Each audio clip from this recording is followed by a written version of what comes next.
comentar que a partir del día de hoy, sábado, y los siguientes sábados, vamos a hacer una introducción de todo lo que tiene que ver con lo que viene en abril, que sería Semana Santa. La muerte, la resurrección de nuestro Señor Jesucristo. Por lo tanto, a partir de hoy vamos a hablar de algunas cosas muy importantes que tienen que ver con un poco comprender lo que significa para nosotros la muerte de Jesucristo. Y no solo para nosotros, sino para todos los que nos están oyendo. Es importante que como creyentes entendamos que es muy importante poder valorar este sacrificio que hizo nuestro Señor y ese plan que nuestro Dios preparó para que pudiéramos ser salvos y santificados. Bien, por lo tanto hoy hablaremos de tres cosas. Vamos a conversar acerca de lo que es la muerte, el pecado, la muerte y la vida. Vamos a hablar de esas tres cosas: el pecado, la muerte y la vida. Y para eso nos vamos a dirigir al texto que se encuentra en Romanos capítulo 5, versículo 12. Romanos capítulo 5, versículo 12. ¿Se escucha bien, cierto? Sí, gracias. Romanos capítulo 5, versículo 12 dice lo siguiente: por tanto, como el pecado entró en el mundo por un hombre, y por el pecado la muerte, así la muerte pasó a todos los hombres, por cuanto todos pecaron. Lo primero que entró en el mundo por medio del hombre fue el pecado, ¿sí? Y por tanto, vamos a comenzar hablando de esto, del pecado, ¿ya? ¿Qué es el pecado? A veces a nosotros nos dicen, eso es pecado, pero ¿qué es en esencia el pecado? Algunos conocemos la definición que se conoce habitualmente, que es errar al blanco, pero esa es una definición y el Nuevo Testamento aclara, o mejor dicho, elabora o hace que esta definición sea un poquito más amplia, y el Nuevo Testamento la define como distorsión moral. Por lo tanto, no es solo errar al blanco, sino que pecado es una distorsión moral. Ahora, el texto en Romano nos dice que el pecado entró al mundo por un hombre. Eso quiere decir que si entró por un hombre, allá a lo lejos, ¿no? Significa que todos somos pecadores. No hay nadie que no sea pecador. Todos somos pecadores, todos erramos al blanco, todos tenemos distorsión moral. Todos, ninguno de nosotros nos salvamos. Por lo tanto, el pecado entró por un hombre. Y el pecado entró a través de un hombre llamado Adán. Allá en el huerto, en el libro de Génesis, se nos relata este triste evento para la humanidad. Yo les voy a contar un poco acerca de esto y les voy a contar un poco acerca de esto para aquellos que no conocen la historia. Probablemente hay alguno que no conoce, no ha leído el Génesis, pero ya en Génesis Dios creó la tierra, creó el universo, creó todo lo que nosotros podemos ver. Esto está escrito en la Biblia, en la palabra de Dios. Dios creó todo. Y dice la Biblia que el primer día Dios creó una cosa, el segundo día Dios hizo otra, y así sucesivamente hasta que llegó al sexto día, en el cual creó al hombre. Dios creó al hombre el sexto día y el séptimo día descansó. Lo que me gusta de la creación es que el primer día del hombre fue el descanso de Dios. Por lo tanto, nosotros iniciamos nuestra vida aquí en la tierra con un reposo, con un descanso. El hombre fue creado en un ambiente en el cual no tenía de qué preocuparse. El ser humano podía vivir tranquilamente. Tenía respeto por toda la naturaleza y la naturaleza en sí lo respetaba porque había sido puesto por Dios como el administrador de todo lo que había sido creado. Los animales respetaban al hombre, no osaban atacarlo. Sucede que fue pasando el tiempo y Dios le da una orden a Adán, le da una sola instrucción. Y esa instrucción se encuentra allí en Génesis capítulo 2, versículo 17. Dios le dice a Adán: mas del árbol de la ciencia del bien y del mal no comeréis o no comerás, porque el día que de él comieres ciertamente morirás. Adán ya había sido advertido. Fue pasando el tiempo y Dios vio que Adán necesitaba una ayuda y fue creada la mujer, con quien compartió probablemente muchos momentos de alegría en la creación, no lo sé, momentos de felicidad, hasta que llega el día de la tentación, hasta que llega el día en el cual Adán y Eva fueron puestos para elegir, para ver qué camino iban a tomar. Entonces allí entra en escena la serpiente, un personaje algo extraño, quizás humanamente para nosotros escuchar hablar una serpiente es raro, pero yo muchas veces vi a mi abuelita conversando con las plantas y no me parecía raro. Hasta yo mismo conversaba con las plantas y tampoco me parecía raro. Por lo tanto, apareció allí la serpiente y le dice con que Dios les dijo que no coman del árbol, del huerto. Y Eva le dice: mira, no, en realidad no es que no podemos comer de ningún árbol, sino que el árbol que está allí en medio del huerto, de ese no podemos comer, porque si no, dijo Dios que íbamos a morir. Y allí comenzó el primer error de Eva. Primero, entablar una conversación con alguien que no tenía autoridad y comenzar a hablar de igual a igual con ella. Entonces comenzó a dar pasos en esta charla y hasta que se dio cuenta de que, o vio que el fruto del árbol era delicioso, que se podía alcanzar la sabiduría. Sin embargo, no tomó en cuenta en ese momento las palabras de Dios, que le dijo: no coman de ese árbol. Y sucede que Eva, tomó el fruto, comió del fruto y le dio a Adán, y Adán también comió. Y después ya conocemos la historia, que Adán se queja en contra de Eva y le dice: la mujer que me diste, ella me dio y yo comí, como si yo fuera dice Adán, yo inocentemente comí, no sabía lo que estaba comiendo. Pero no es tan así la historia, y Eva acusó a la serpiente y ahí comenzó el pecado, allí entró el pecado. Esto es a modo muy resumido, pero allí entró el pecado en el hombre. Probablemente muchos de ustedes conocen esta historia y el hecho que yo la haya contado quizás redunda un poco, pero hay alguien que quizás no la conozca y por eso me tomé el tiempo de poder contarla. Ustedes pueden ir a Génesis y poder leer la historia tal cual como está escrita. Sucede que allí comenzó, dice la Biblia, entró el pecado. ¿Por quién? Por un hombre, por Adán. ¿Cuál fue el pecado? La desobediencia. Desde entonces, esta ha sido la tónica, la desobediencia. La humanidad se caracteriza por ser una humanidad desobediente. La desobediencia es la raíz, es nuestro gran problema, la desobediencia. La desobediencia la vemos a través de leyes que contradicen la voluntad de Dios. Hoy en día nosotros podemos ver que la humanidad, la sociedad mundial, lucha por ciertas leyes que van en contra de la voluntad de Dios. Y esto es porque la moral ha cambiado. La moral está distorsionada. Comenzó esta distorsión allá en el huerto cuando Adán y Eva desobedecieron. Y ustedes me pueden decir: pero quizás Adán no sabía lo que estaba comiendo. Miren, díganme una cosa, y seamos francos en esto. Si a ustedes le dan una manzana o un racimo de uvas, y por más que no esté mirando, o un durazno, o un plátano, a veces ni siquiera hace falta mirar la fruta que tú estás comiendo para saber qué es lo que estás comiendo. ¿Sí? Con el pecado es igual, con la desobediencia es igual. Nosotros nos damos cuenta cuando desobedecemos. Y nos damos cuenta a veces por las consecuencias de esto, ¿no? Por lo tanto, la desobediencia es la tónica, es aquello que rige en este tiempo a la humanidad. Usted me puede decir, o ustedes me pueden decir: ya, pero ¿desobediencia a quién? Pues desobediencia a Dios. nosotros desobedecemos, humanamente hablando, nosotros desobedecemos a Dios.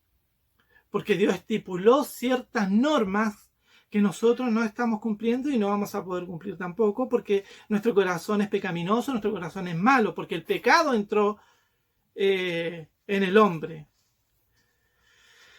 a través de un solo hombre. Tal como dice acá el texto, por tanto, como el pecado entró en el mundo por un hombre entró el pecado, ese hombre es Adán. Ahora, a través de decisiones que tomamos, nosotros desobedecemos a Dios a través de decisiones que tomamos. Miren, ¿cuántas veces nos hemos sentado y hemos dicho, no sé, ¿me compro el auto o no me compro el auto? ¿Me cambio de trabajo o no me cambio de trabajo? ¿Hago esto o no hago esto? Y a veces las decisiones pasan de acuerdo a lo que a mí me conviene como persona, y lejos está Dios de intervenir en aquellas cosas. Es como que a Dios finalmente le pedimos solo la bendición de las decisiones que nosotros tomamos. Dios bendice bendice por favor la decisión que yo tomé o la decisión que estoy tomando. Y después cuando las cosas nos salen mal o nos vemos en aprieto, decimos, Dios, ¿por qué me hiciste esto? ¿Por qué no me advertiste? Y Dios dice, ¿por qué no me preguntaste? Muchas veces nos dejamos llevar por la pasión y el deseo de nuestro corazón. Y eso contradice el deseo y la voluntad de nuestro Señor. Incluso a veces a sabiendas. Tomamos decisiones o hacemos cosas que sabemos que Dios no va a estar muy de acuerdo. O nos escudamos en que es que no está muy claro en la Biblia. Cuando en realidad la respuesta es, yo no lo tengo muy claro porque no leo mucho la Biblia. Es importante que nosotros como creyentes podamos estudiar la palabra de Dios, leerla, aprenderla, meditarla, reflexionarla y ponerla en práctica. Por lo tanto, la desobediencia nos persigue. Es nuestra gran debilidad. Desde allá del huerto, la Biblia dice, no matarás. Y vemos cuánta delincuencia, cuántas personas hay una y otra vez cometiendo crímenes. La Biblia dice, no robarás, y vemos gente robando. Y quizás la Biblia también dice que no debemos mentirnos los unos a los otros, y nosotros mismos como creyentes caemos en mentiras. La desobediencia. La desobediencia. Ama a tu prójimo como a ti mismo, y lo terminamos odiando. O tenemos desprecio por algunos creyentes. Amamos más a unos que a otros. Y la Biblia dice, ámalo como a ti mismo. Yo recuerdo en este momento la historia de un fariseo que le habla a Jesús, y allí comienza Jesús a enseñar una de las parábolas, en el cual un personaje iba caminando y fue asaltado. Y la pregunta que le hizo este maestro de la ley fue, ¿quién es mi prójimo? Y allí Jesús empieza a hablar acerca del amor al prójimo. Lo importante que es amarnos los unos a los otros. Pero nosotros, ¿qué hacemos? Nosotros amamos a unos, a otros no tanto, y a otros los olvidamos. Es verdad, esto también es humano. Pero cuando nos damos cuenta debemos arrepentirnos de estas cosas. Porque la desobediencia es algo que siempre va a estar allí tratando de hacernos tropezar. Ahora, todos los actos pecaminosos tienen un origen en la desobediencia. Tales como dice Gálatas. Gálatas dice, la inmoralidad sexual, la impureza y el libertinaje, la idolatría y brujería, el odio, la discordia, celos, arrebatos de ira, rivalidades, decisiones, sectarismos y envidias, borracheras, orgías y otras cosas parecidas. Todas estas tienen su origen allá en el huerto, cuando el hombre, Adán y Eva, decidieron desobedecer a Dios. Lo único que ha sucedido después de ese evento es que esta distorsión moral ha ido en aumento, ha ido creciendo. Ahora, la Biblia dice que las personas que practican este tipo de cosas, o algunas parecidas, están obedeciendo a los propios deseos, por sobre los deseos de Dios. El pecado. Ese es el pecado. Finalmente todo parte de la desobediencia. Y nosotros mismos actuamos en desobediencia. Esa es la naturaleza humana. La naturaleza humana está basada en los hechos malignos. Miren, ¿por qué nosotros a nuestros hijos les tenemos que enseñar a obedecer? Ellos desobedecen por naturaleza. ¿Por qué tenemos que enseñarles a decir la verdad? Porque por naturaleza pareciera que hay mentira en el ser humano. ¿Por qué le tenemos que enseñar lo bueno? Esto no viene naturalmente en nosotros. Tenemos que enseñarlo. Yo recuerdo cuando me entregué al Señor, yo no sabía lo que era bueno delante del Señor. Mi idea de lo bueno y lo malo era de acuerdo a lo que a mí me convenía. Yo creo que a todos ustedes les pasó lo mismo. Y cuando de repente llegamos al Señor, empezamos a abrir los ojos, o sea que esto está mal, uy, yo no sabía, y ahí empieza una lucha, un camino de empezar a tratar de ser obedientes, que gracias al Espíritu Santo lo podemos lograr en gran medida. Pero la desobediencia produce, o el pecado, fue lo que produjo finalmente la muerte. De eso quiero hablar ahora, de la muerte. Ya sabemos que somos todos pecadores. Ya sabemos que todos hemos pecado. Ninguno de nosotros se salva. Ninguno. ¿Sí? Y por ende, todos estamos expuestos a la muerte, porque este es un castigo o es una consecuencia del pecado que lamentablemente ningún ser humano ha podido evitar. Bueno, solo uno. La muerte quiso atraparlo y no pudo retenerlo, y ese uno es Jesucristo. Pero en la muerte, cuando nosotros partimos desde Adán, Dios le dice a Adán, ciertamente morirás. Allí quedó zanjada la muerte para toda la raza humana. Todos nosotros vamos a morir algún día. Algunos antes que otros, pero todos tenemos fecha de vencimiento. Ninguno de nosotros va a vivir en esta carne, en este cuerpo, por muy guapo y lindo que sean. No, esto se va a estropear y en algún momento nos vamos a morir todos. Por lo tanto, esta es una premisa. Todos vamos a morir. Todos un día nos vamos a enfrentar a la muerte. ¿Por qué? Porque todos hemos pecado. Todos estamos bajo pecado. Ahora, el hombre no fue creado para morir. La naturaleza humana, el ser humano, intrínsecamente siempre procura alargar sus días de vida. Nosotros podemos ver en la televisión. En Argentina hay una mujer de la tele que hasta el día de hoy hace programas. Esa mujer se llama Mirta Legrand. Ella tiene 90 años y quiere seguir viviendo.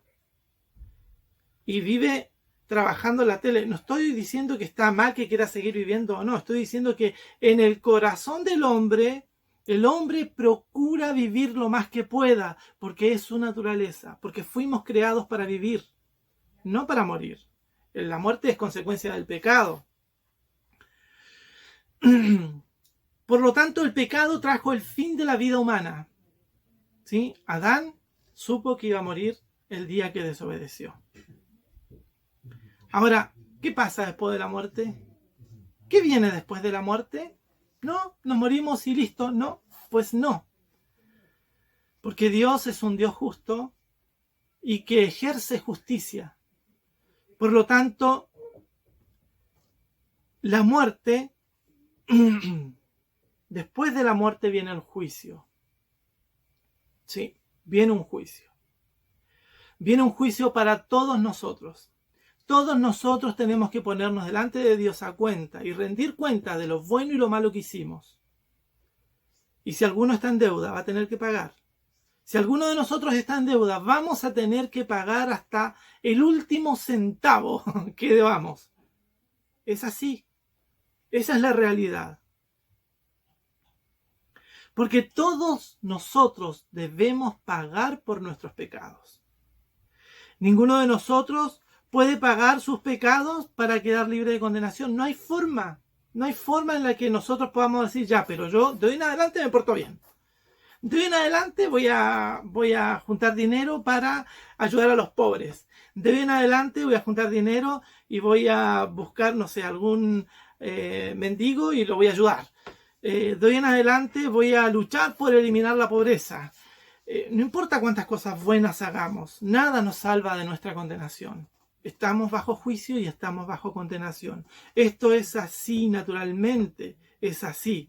Debemos pagar y no hay nada que podamos hacer para librarnos de esto.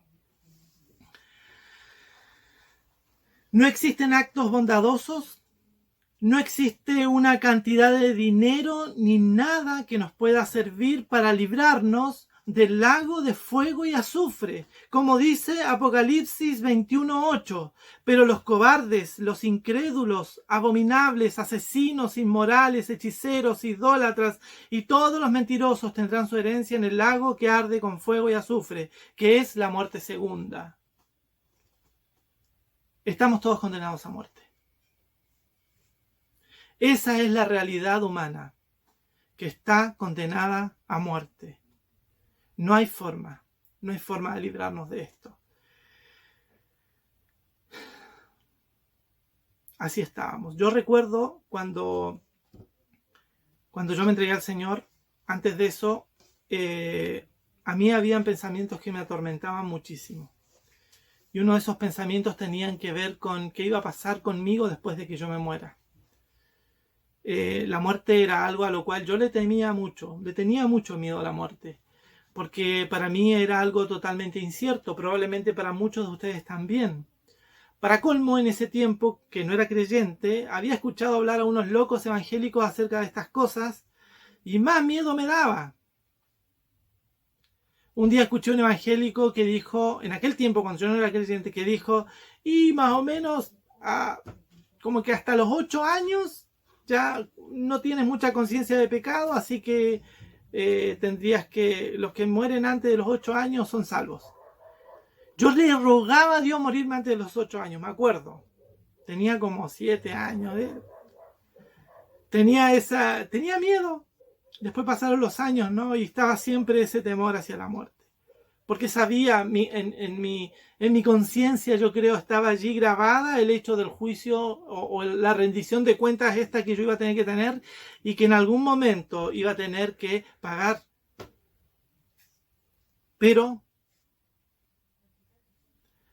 este oscuro panorama tiene una gran solución.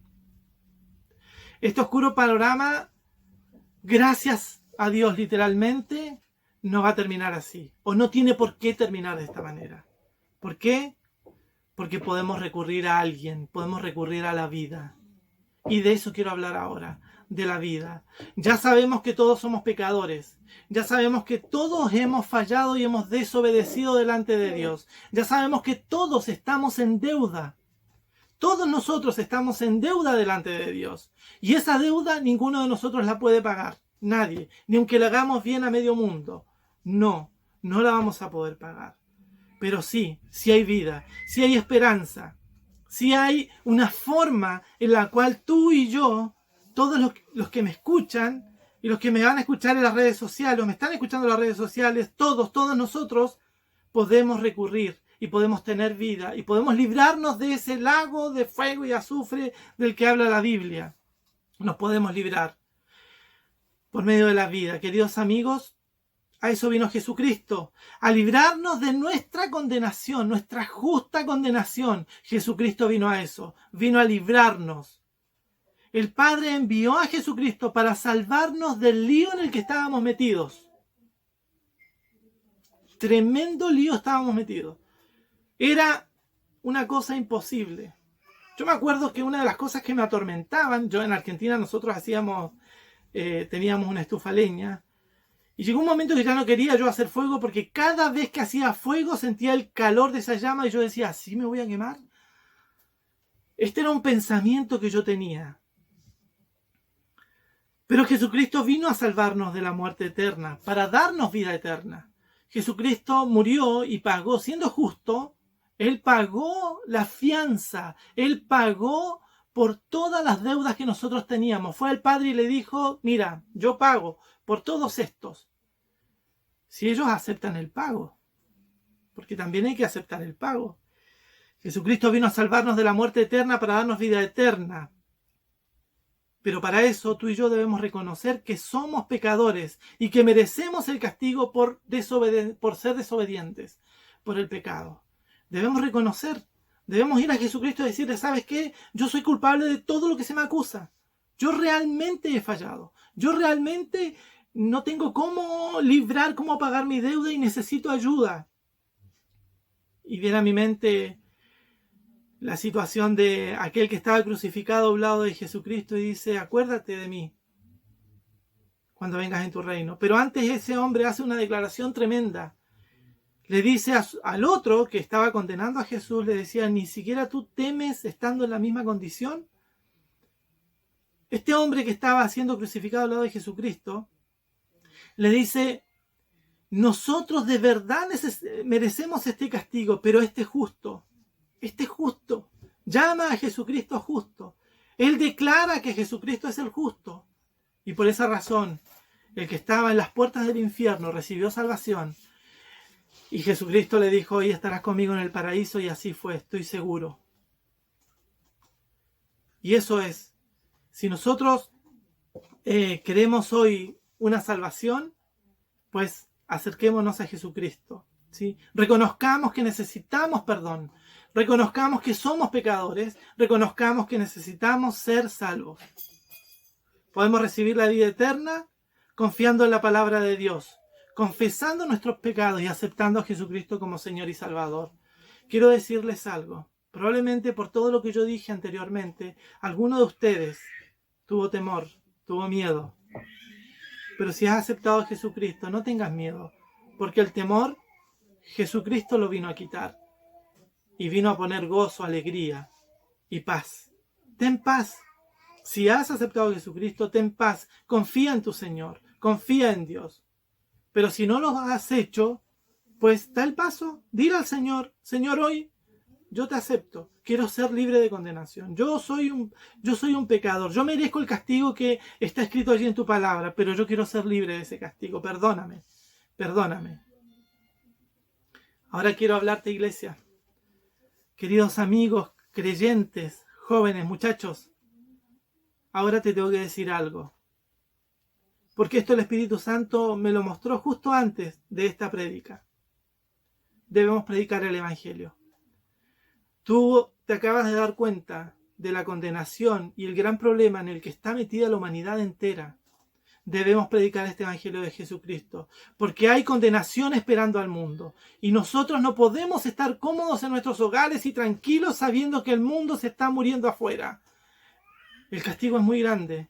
El pecado que se tiene que pagar es muy grande, y los que no entreguen su vida a Jesucristo se van a ir a ese lago de fuego y azufre, a sufrir eternamente. La iglesia, este cuerpo, mírenlo, desde los pequeños hasta los más grandes, deben levantar y poner en alto el nombre de Jesucristo en este tiempo.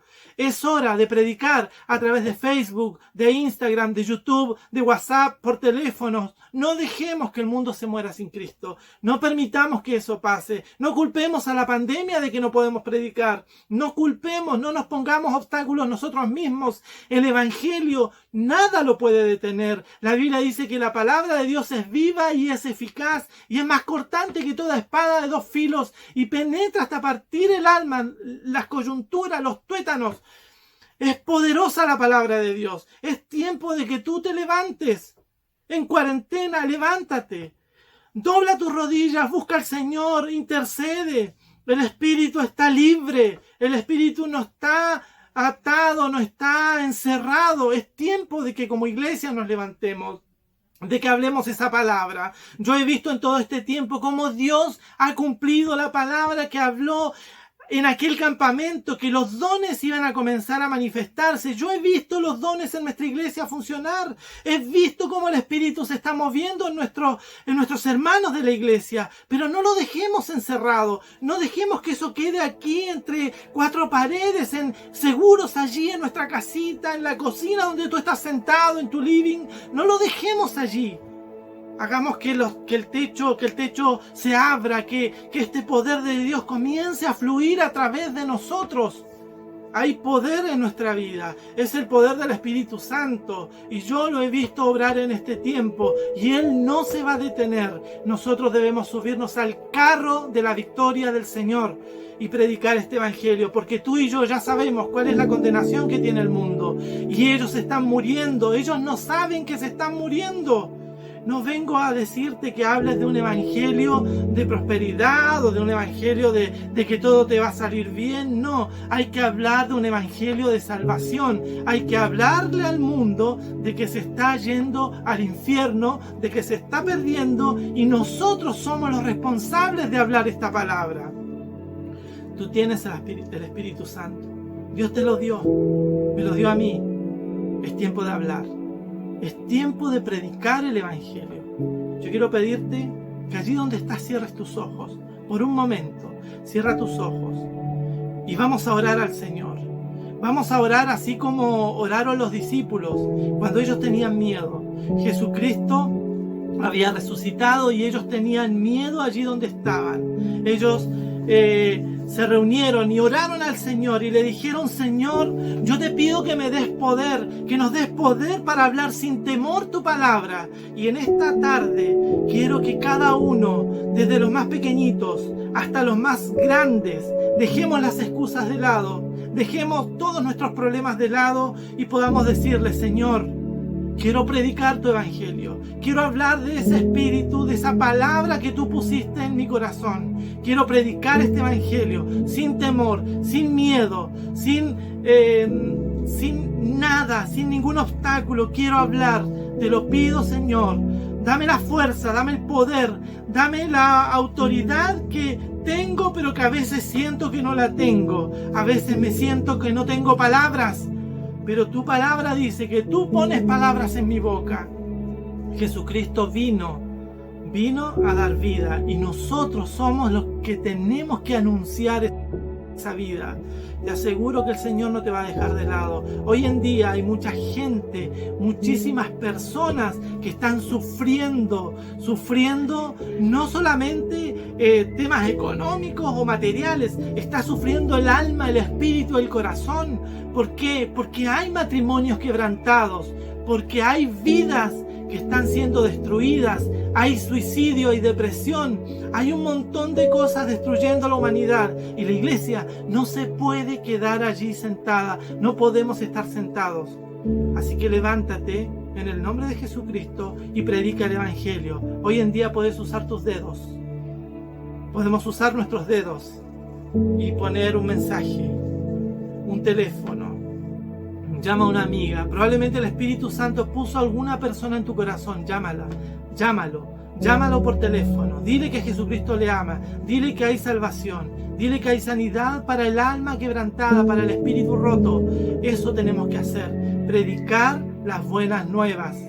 Es verdad, partí hablando de condenación y de juicio, pero de alguna forma necesitamos comprender que esta humanidad se está perdiendo. Padre, gracias.